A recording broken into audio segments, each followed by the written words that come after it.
اعوذ باللہ من الشیطان الرجیم بسم اللہ الرحمن الرحیم۔ تو سورۃ فاتحہ یہ مکی سورت موجودہ ترتیب میں پہلی ہیں اور نزول کے اعتبار سے دوسری،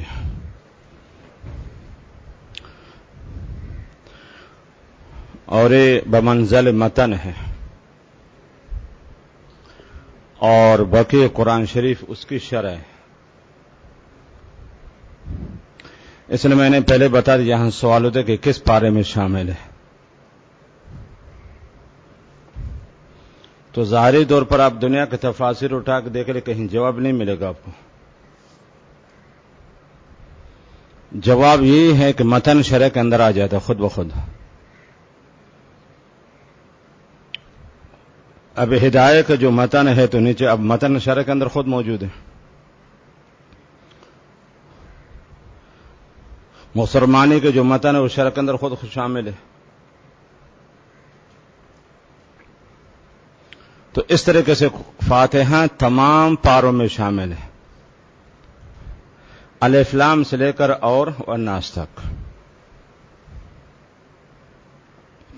اور یہ جامع اور مختصر صورت ہے، اور پورا قرآن اس میں شامل ہے۔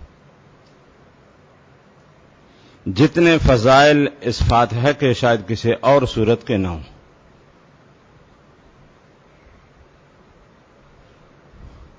اور ان فضائل کو وجہ سے اور توحید کو وجہ سے یہ نماز میں بار بار پڑھائی جاتی،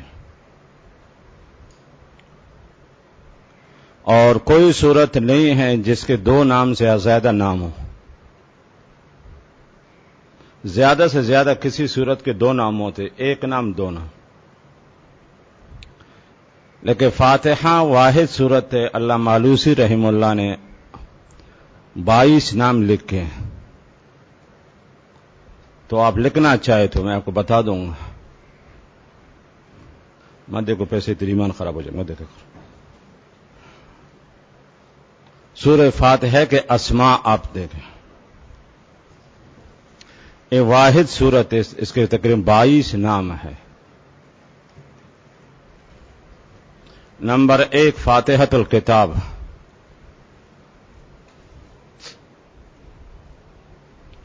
فاتحۃ الکتاب۔ نمبر 2 فاتحۃ القرآن،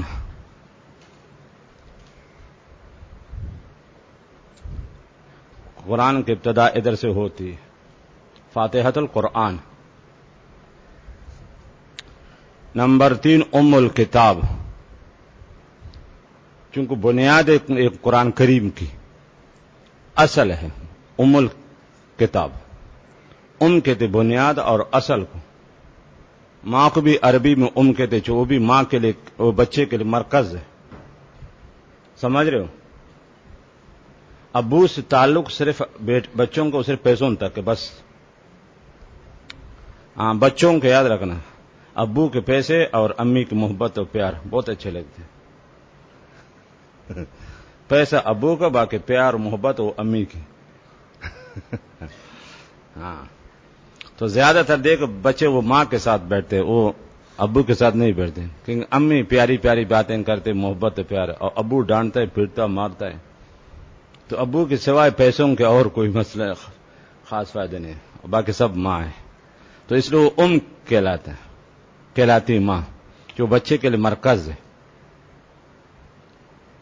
بالخصوص جب بچہ اپنا کو سنبھال نہیں ہو رہا تو چھوٹا ہوتا ہے، تو یہ ام الکتاب ایک قرآن کریم کے مرکز و بنیاد ہے۔ قرآن کریم کے اندر جتنے علوم ہیں سب مختصر وہ اسی میں۔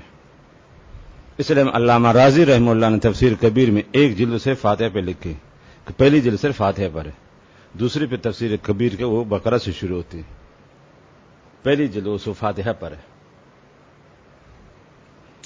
ابو یوسف قزوینی معتزلی نے 300 جلدوں میں تفسیر لکھی، اس کے 10 جلدیں صرف فاتحہ کی، باقی 290 پر باقی قرآن ہے۔ ابو یوسف قزوینی معتزلی 300 جلدوں میں، تو 10 جلدیں صرف فاتحہ پر ہے۔ نمبر 3 الکنز، کنز کے خزانے کو، تو یہ بھی ایک علوم کا خزانہ ہے فاتحہ. پورا قرآن ایک اس میں موجود ہے. الکنز علوم اور اسرار اور رموز اور عجائبات کے خزانہ ہیں. نمبر 5 4 ہو گئے نا. نمبر 5 5. نمبر 6 الوافیہ. فاتحہ کتاب 1، فاتحہ 2، ام الکتاب 3، ام القرآن 4. ام القرآن لکھ دینا 4. نمبر 5 الکنز. نمبر 6 الوافیہ. الوافیہ یہ پورے کافی امت کے لیے. وفا یہ فی پوری ہونا، یہ پوری ہر حساب سے جامع ہے. الوافیہ.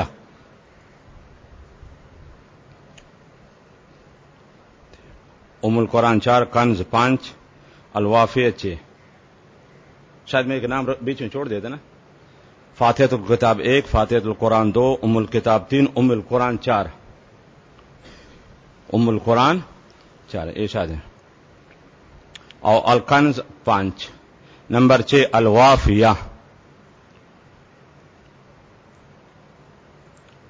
وفا یہ فیس وافی سے فل کا صیغہ ہے. نمبر 7 الکافیہ.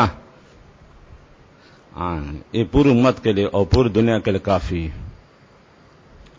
اگر صرف فاتحہ سوچ سمجھ کے پڑھ لے کوئی، بس یہ کافی ہے. ایک اے اور ایک اخلاص اور ایک سورہ نص اے عصر.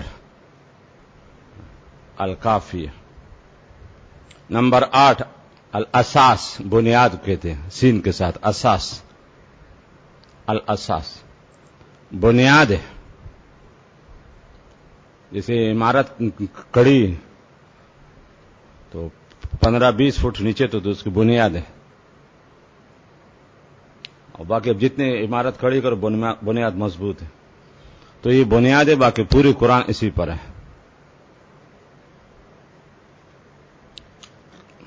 نمبر 9 سورۃ الحمد. اس میں اللہ تعالیٰ کے حمد و ثنا ہے. الحمدللہ. اس میں اللہ تعالیٰ کے حمد اور ثنا ہے. سورۃ الحمد. نمبر 10 سورۃ الشکر. اللہ کی نعمتوں کو شکریہ. ایاک نعبد و ایاک نستعین. الحمدللہ رب العالمین الرحمن الرحیم مالک یوم الدین. ایاک نعبد و ایاک نستعین. نمبر 11 سورۃ الدعاء. اہدنا الصراط المستقیم صراط الذین انعمت. دعائے طلب ہے اللہ تعالیٰ سے.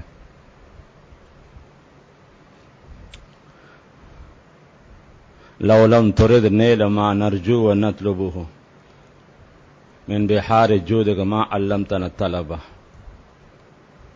تو سورۃ الدعاء اہدنا الصراط المستقیم دعا ہے اللہ تعالیٰ سے گزارش ہے، مطالبہ ہے. نمبر 12 تعلیم المسئلہ. مانگنے کا طریقہ کس طرح مانگا جاتا ہے. اہدنا طرف اشارہ ہے. تعلیم المسئلہ سوال کرنے کا طریقہ، بڑوں سے مانگنے کا طریقہ کس طرح مانگا جاتا ہے. رب العزت سے کیسے مانگو گے. یہ اہدنا الصراط المستقیم طرف اشارہ ہے. تعلیم المسئلہ. نمبر 13 سورۃ السوال. یہ اسی کی طرح ہے. سورۃ السوال. سوال کس کرو گے رب العزت سے، مانگو گے کس طریقہ اس کا. سورۃ السوال. نمبر 14 مناجات. رب سے مناجات. مناجات رب سے. آگے چلے میں حدیثیں بتا دوں گا پھر جو سورہ فاتحہ کن حصوں پر مشتمل ہے. نمبر 15 سورۃ التفویض. فوضا یفوض تفویض. صاد ضاد. تفویض. بندہ اپنے آپ کو رب کے سپرد کر دیتا ہے، اپنے آپ کو اللہ کے حوالے کر دیتا ہے، اپنے معاملات رب کے سپرد کر دیتا ہے. سورۃ التفویض. فوضا یفوض تفویض. بندہ اپنے معاملات اپنی زندگی اپنے مسائل کس کے حوالے کر دیتے ہیں؟ اللہ تعالیٰ کے. وہی کرنے والے ہیں, وہی مسبب الاسباب ہے. کتنے ہو گئے؟ 15. نمبر 16 رقیہ, دم کرنا. سورۃ الرقیہ بڑی کاف کے ساتھ. رقیہ سورۃ الرقیہ بڑی کاف ہے نا وہ. لن نؤمن لرقیک حتی تنزل, یہ قرآن کریم یہ لفظ ہے. رقیہ کے دم درود و تعویذ کو, اس کو پڑھ کر کوئی مریض پہ دم کرے تو ٹھیک ہو جاتا ہے, لیکن پڑھنے کے لیے منہ چاہیے. پڑھنے کے لیے منہ چاہیے. ابو سعید خدری رضی اللہ تعالیٰ عنہ واقع کتب احادیث میں ایک رئیس کو سانپ نے ڈسا تھا, ابو سعید خدری نے دم کر تو اسی وقت ٹھیک ہو گیا تھا.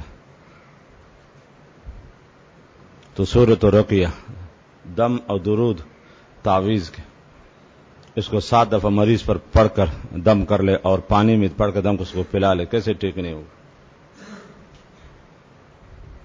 فاتحہ کو. کتنے ہو گئے؟ نمبر 17 الشفاء سورۃ الشفاء وَنُنَزِّلُ مِنَ الْقُرْآنِ مَا هُوَ شِفَاءٌ وَرَحْمَةٌ لِلْمُؤْمِنِينَ.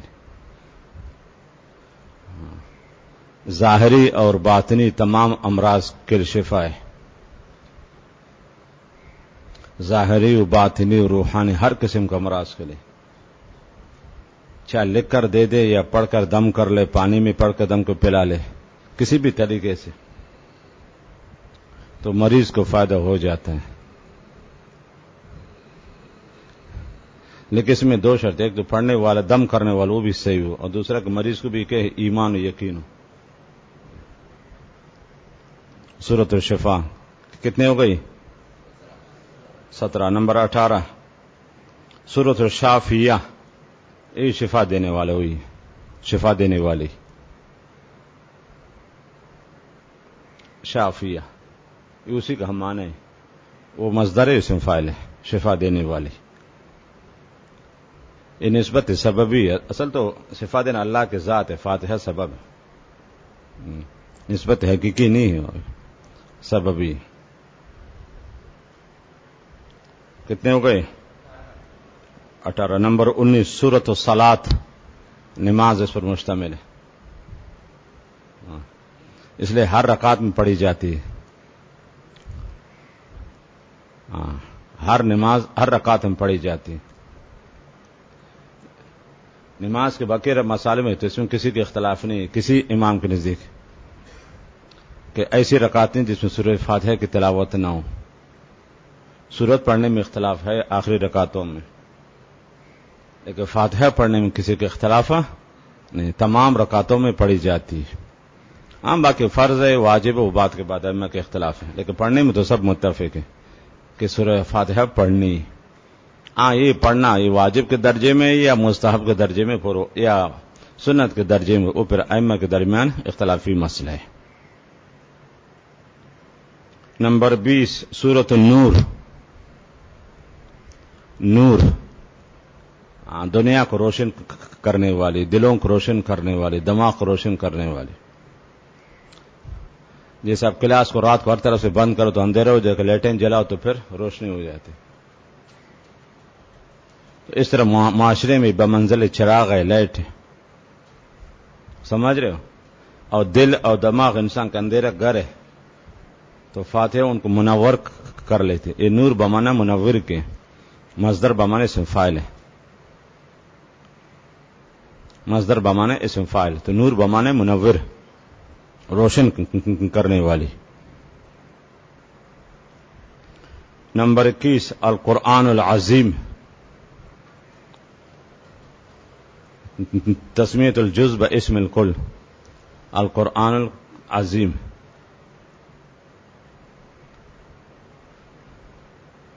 تسمیۃ الجز باسم الکل. فاتحہ کا نام پورا قرآن کا نام دے گا. فاتحہ ایک جز ہے قرآن کا, لیکن تسمیۃ الجز باسم الکل. نمبر 22 السبع المثانی, بار بار پڑھی جانے والی. السبع المثانی آئے طرف ہے نا ان آتے کل قرآن العظیم و سبع المثانی، اس آیت طرف اشارہ ہے. وَلَقَدْ آتَيْنَا قرآن العظیم و سبع حافظ نہیں ہوتا آیت مثانی والقرآن العظیم، وہی تو اس آیت طرف اشارہ ہے. وَلَقَدْ آتَيْنَا سبع المثانی والقرآن العظیم.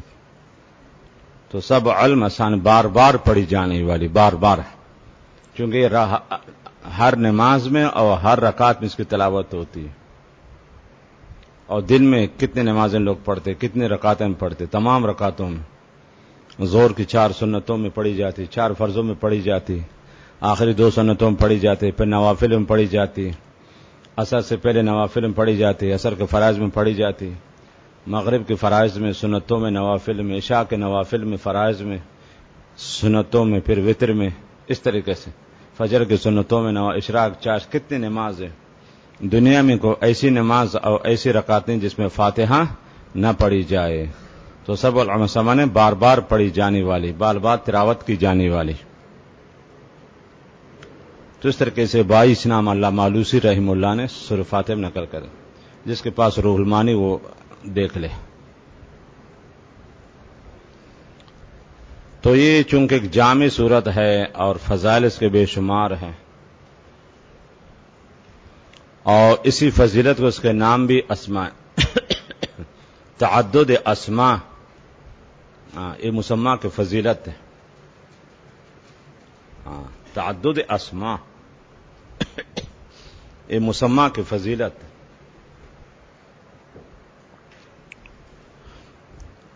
تو اس کے شروع میں بسم اللہ ہے،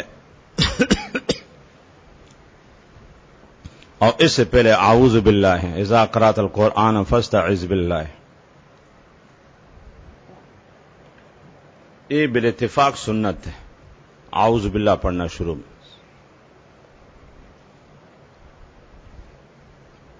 سنت مستحب ایک ہی چیز، لیکن خاصیت قرآن کریم کی یاد رکھنا. تعوذ ایک قرآن کریم کی خاصیت ہے. قرآن کریم کے علاوہ کوئی اور کتاب نہیں جس کے شروع میں آپ تعوذ پڑھ لیں. اس کتاب بسم اللہ پڑھنے. تعوذ صرف قرآن کریم کی خاصیت، کہ رب اذا قرأت القرآن فاستعذ باللہ. قرآن کریم کے علاوہ بخاری شریف، مسلم، ترمذی، کتب احادیث، فقہ، جتنے کتابیں ان کے شروع میں بسم اللہ ہے. ہمارے بلوچوں میں اور اس طرح پختون بائی میں ہر چیز کے شروع میں اعوذ باللہ من الشیطان الرجیم. بس ایک رسم ان کے ہاں، ایک طریقہ ہے، جبکہ شریعت میں یاد رکھے تعوذ ایک قرآن کریم کی خاصیت ہے. شیطان انسان کا اصل دشمن ہے، اور دشمن کی یہ کوشش ہوتی ہے کہ فریق مخالف کی جو سب سے اعلیٰ اور عمدہ قیمتی اساس ہے چیز، اس کو ختم کرے.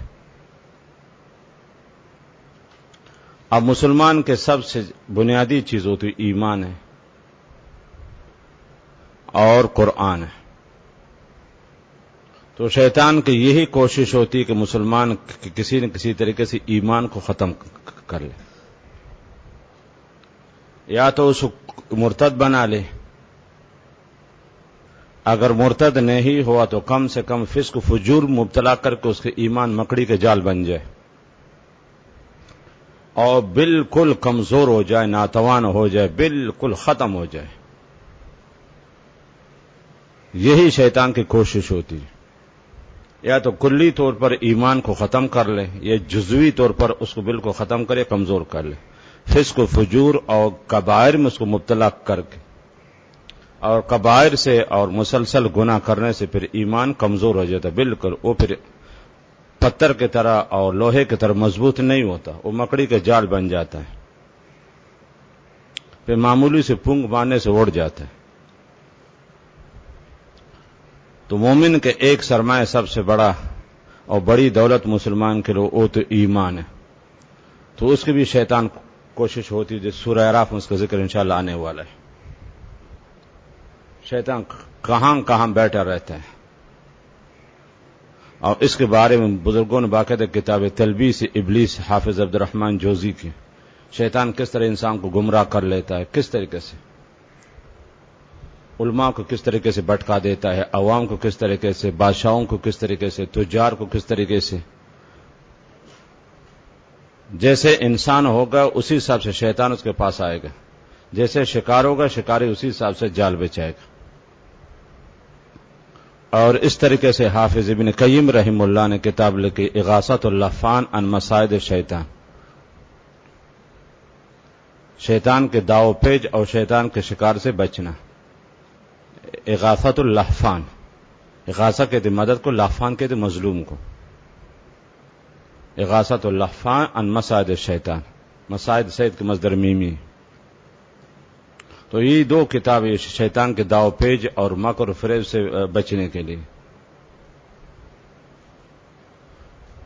تو اب دشمن ہے اور دشمن کی کوشش کو ہوتی کہ دیکھے وہ ایک ملک جب دوسرے ملک پر حملہ کرتا ہے سب سے پہلے اس کے فوج اور طاقت ختم کر لیتے.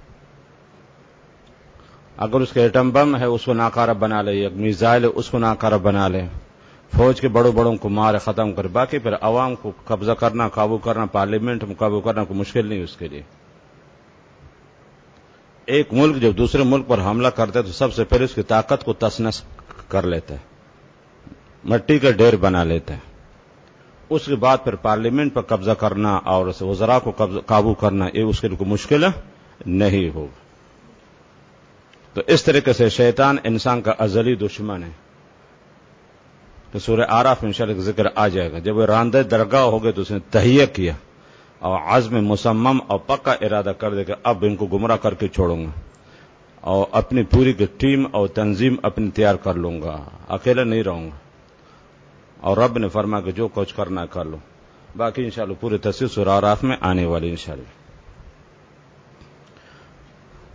تو ایمان کی حفاظت کے لیے ظاہر بات ہے مسلمان کے پاس اعمال صالحہ ہے، انبیاء و مرسلین بالخصوص آپ صلی اللہ علیہ وسلم کی سنت ہے. سنت ہی سے انسان کے ایمان محفوظ ہو جاتا ہے. امام مالک رحم اللہ کا تاریخی قول شاید پہلے بتا چکا ہوں یہ، مثل سنت کے سفینۃ نوح من رکبہا نجا ومن تخلف عنہا غرق. آپ صلی اللہ علیہ وسلم کی سنت کی مثال جیسے نوح علیہ السلام کی کشتی، مثل سنت کا سفینۃ نوح. آپ صلی اللہ علیہ وسلم کی سیرت اور سنت کی مثال نوح علیہ السلام کی کشتی کی طرح ہے. من رکبہا نجا، جو کشتی میں بیٹھ گیا تو طوفان سے سیلاب سے بچ گیا. ومن تخلف عنہا غرق، اور جو پیچھے رہ گیا تو غرق ہو جائے گا. مثل سنت کا سفینۃ نوح، یہ عبارت یاد رکھنا امام مالک کی. کلام الملوک ملوک الکلام، بڑوں کی باتیں بھی بڑی ہوتی. مثل سنت کا سفینۃ نوح من رکبہا نجا ومن تخلف عنہا غرق، باب تفاعل سے پیچھے رہ جانا. تو ایمان کے حفاظت کے لیے اعمال صالحہ ہے اور انبیاء و مرسلین بالخصوص آپ صلی اللہ علیہ وسلم کی سیرت و سنت ہے. اور اللہ کے نیک بندوں کے کہ ہیں دامن کو پکڑنا ہے. سمجھ رہے ہو جس کا ذکر فاتح میں آ رہا ہے، اہدنا الصراط المستقیم، یہ ایمان کی حفاظت کے لیے. اور دوسرا سرمایہ مومن کا ایمان کے بعد وہ قرآن کریم ہے. تو شیطان کی یہی کوشش ہوتی کسی نہ کسی مسلمان قرآن سے بھی دور رہے، اور اس فیصلے میں شیطان تقریباً ایک حد تک کامیاب ہو گئے. اس وقت مسلمانوں کا حال ہے قرآن سے کتنی دوری ہے. اب قرآن کریم پڑھنے والے کتنے ہیں اور عمل کرنے والے کتنے؟ قرآن کریم اب رہ گئے ہے صرف وہ دو چیزوں کے لیے. ایک ظاہری طور کو بس تو پڑھے تلاوت کر لے، سمجھ رہے ہو، فجر کی نماز پڑھی کہ توفیق ہوگی بس تو تلاوت کر لے، ورنہ اکثر تلاوت کرتے بھی نہیں. اب ماشاءاللہ کلاس میں تو تک 100 سے زیادہ طلباء ہے. آج فجر کی کس نے تلاوت کی؟ قرآن سامنے رکھا، جھوٹ نہیں بولنا. آج کس نے تلاوت کی؟ قرآن سامنے رکھا ہوا، خیال کرنا. ہاں یہ حال ہے دیکھو. قرآن پڑھنے والے اور آئے قرآن کے نام پر کہ روٹی کھانے کے لیے، اور اس کا ہاتھ یہ حال ہے. تو عوام سے کیا شکو، دوسروں سے کیا شکو. اپنوں نے مجھے لوٹا، غیروں میں کہاں دم تھا، کشتی میری ڈوبی کہاں جہاں پانی کم تھا. اپنوں نے مجھے لوٹا، غیروں میں کہاں دم تھا، کشتی میری ڈوبی وہاں جہاں پانی کم تھا. تو یہ حال ہے. اب یہ دادے کے طلباء کا تلاوت نہ کرے کتاب چھوٹے بچے، ناظرے والے کتاب چھوٹے بچے، اگر متوسطہ والے اولا والے کتاب تک ابتدائی وہ زیادہ ان کو کسی نے. اب آپ ماشاءاللہ تو 2 پاؤ مولوی بن گئے، وہ 1 پاؤ رہ گئے. آدھے سے زیادہ آپ مولوی بن گئے، بس اب تھوڑا سا رہ گئے. تو یہ اب قرآن کریم ایک صرف تلاوت کرے گا، وہ بھی تلاوت کرنے والے کتنے وہ آپ زیادہ جانتے ہو. عوام میں اگر 600 آدمی ان میں 2-3 تلاوت کریں گے. فجر پڑھتے ہی سلام پھیرتے سب بھاگ جاتے ہیں. کانم حمر مستنفر فرت من قصور. 1-2 بابا جو کسی کام کے لیے ساری رات نیند نہیں تو بڈھی بھی اسے بیزار اور تنگ وقت مسجد میں تلاوت کر لیتے ہیں. پہلے امام سے لڑتا ہے، موذن سے، پھر جا کے تلاوت شروع کرتے ہیں.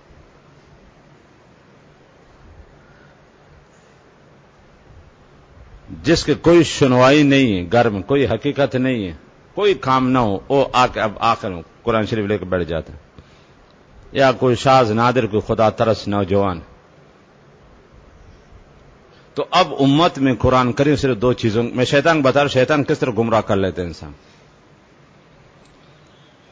ترجمہ سے، معانی سے اور قرآن پر عمل کرنے سے امت کو دور کر لے، حکومتوں کے ذریعے سے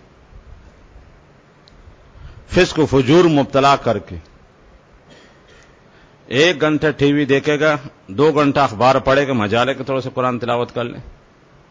اخبار پڑھنے کے لیے وقت ہے، نیٹ دیکھنے کے لیے وقت ہے، نیوز پڑھنے کے لیے وقت ہے، سمجھ رہے ہو، یوٹیوب دیکھنے کے وقت ہے، فیس بک میں وقت ضائع کرنے کے لیے گھنٹوں گھنٹوں وقت ہے.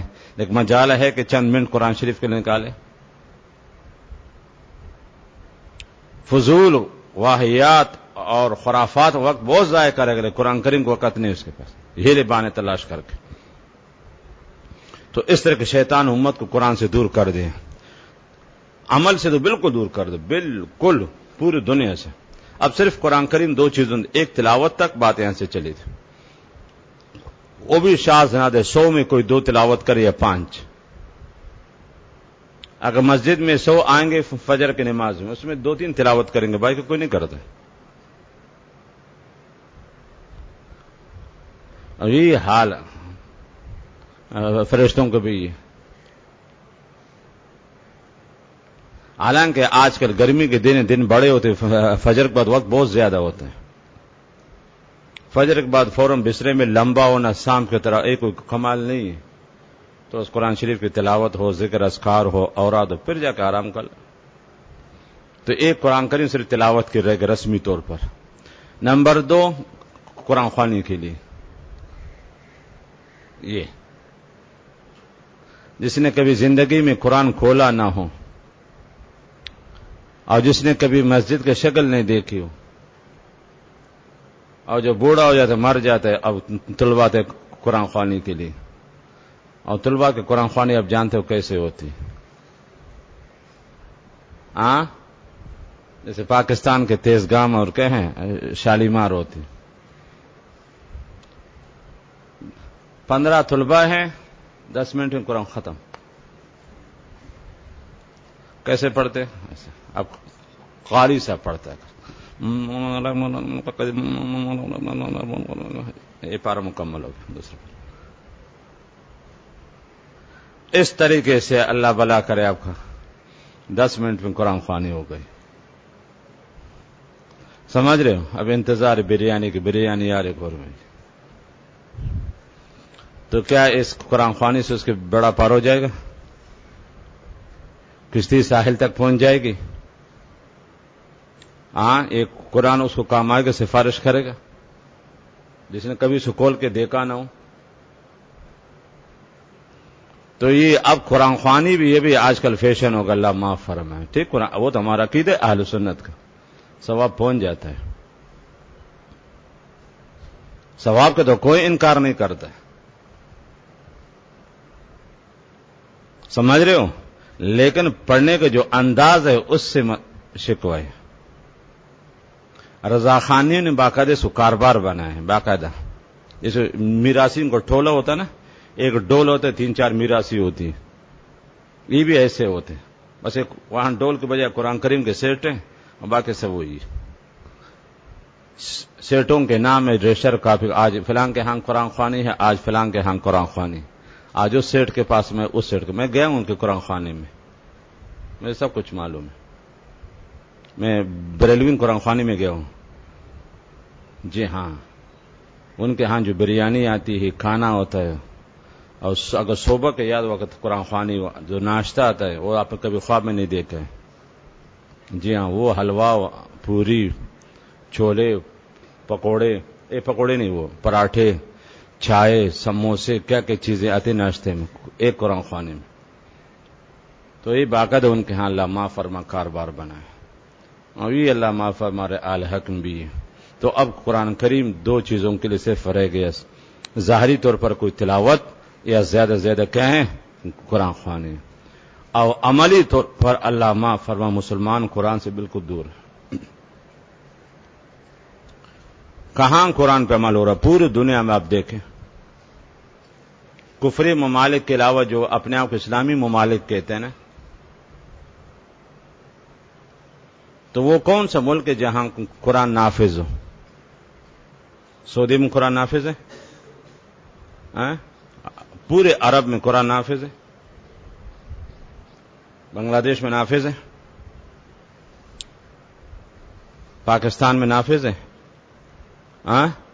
کون سا ملک ہے جہاں قرآن پہ نافذ؟ اور انفرادی طور پر عوامی سطح پر قرآن پر کتنا عمل ہو رہا ہے آپ جانتے ہو. اگر قانونی طور پر اور حکومتی سطح پر قرآن نافذ نہیں ہے، لیکن عملی طور پر کیا عوام الناس عمل کریں گے؟ عوام الناس کے ہم مولوی عمل کرتے ہیں؟ سچ بتاؤ، اپنے گریبان جان کے دیکھیں. ہم اپنے اعمال کو دیکھیں، سمجھ رہے، اپنے کردار کو دیکھیں تو کیا قرآن کے موافق کے مطابق ہے؟ ہرگز نہیں. تو اس طریقے سے شیطان نے امت کو قرآن سے بالکل دور کر لیا، بالخصوص عمل سے تو امت کو صفر کر دے، بالکل زیرو بنا دے. اب زیادہ سے زیادہ قرآن کریم بس ایک رسم کے طور پر تلاوت کے لیے رہ گئے ہیں، اور زیادہ سے زیادہ قرآن خوانی، اور عملی طور پر تقریباً قرآن امت سے اٹھ گئے، کہیں بھی نہیں. تو یہ اس لیے کہ سب شیطانی چال ہے اور شیطان کا حملہ ہے، اور اپنے اس حملے میں اور اپنے اس منصوبے میں وہ بدبخت و بدنصیب جو انسان کا ازلی دشمن ہے، وہ ایک حد تک کامیاب ہو گیا. اور آگے دیکھے کیا ہوتا ہے، آنے والی نسلوں میں پتہ نہ کیا ہوگا. ابھی اس امت کو جو حال ہے قرآن سے کتنے دور ہے. تو مومن کے جو 2 بڑے سرمایہ، ایک ایمان، اور ایمان کی حفاظت میں نے بتایا آپ صلی اللہ علیہ وسلم کی سیرت اور سنت کے علاوہ، اور وہ حفاظتی حصار ایمان کے لیے، ایمان کے لیے ایک مضبوط حصن حسین اور حفاظتی حصار، ایک بڑی 4 دیواری، خاردار 4 دیواری، چاہے دشمن نہ آئے، وہ تو آپ صلی اللہ علیہ وسلم کی سنت ہے ایمان کے لیے. اور قرآن کریم کے یاد رکھنا، تلاوت سے دور کرنے کے لیے اس کے لیے وہ حفاظتی حصار و تعوذ ہے. اعوذ باللہ، اس لیے تعوذ پڑھا جاتا ہے. تو ایت مستحب ہے، لیکن یہ قرآن کریم کے لیے یاد رکھنا شیطان کے مکر سے اور فریب سے، داؤ پیچ سے ایک حفاظتی حصار ہے. تو عاذ یعوذ بمانے کسی کے پناہ میں آنا، کسی بڑے کی اپنی حفاظت کے لیے، دشمن کے شر سے بچنے کے لیے کسی بڑے کے حفاظت میں اور اس کے پناہ میں آنا. اور بڑے مسلمان وہ تو رب العزت ہے، دشمن انسان کا وہ شیطان ہے. تو شیطان کے شر سے، ان کے ہیلوں سے بچنے کے لیے اللہ کے پناہ میں. اور شیطان شیطنایو شیطان، یہ شطن سے، شطن کہتے ہیں سرکشی اور بغاوت کو. اصل اس کا نام عزازیل تھا. تفصیلی واقعہ فرشتوں کو صدر رہتا تھا. جب آدم علیہ السلام کے اس نے سجدہ نہیں کیا، واقع آنے والے ہیں، اور سری اس نے رب کی نافرمانی کی اور کل کر بغاوت پر اتر آئے،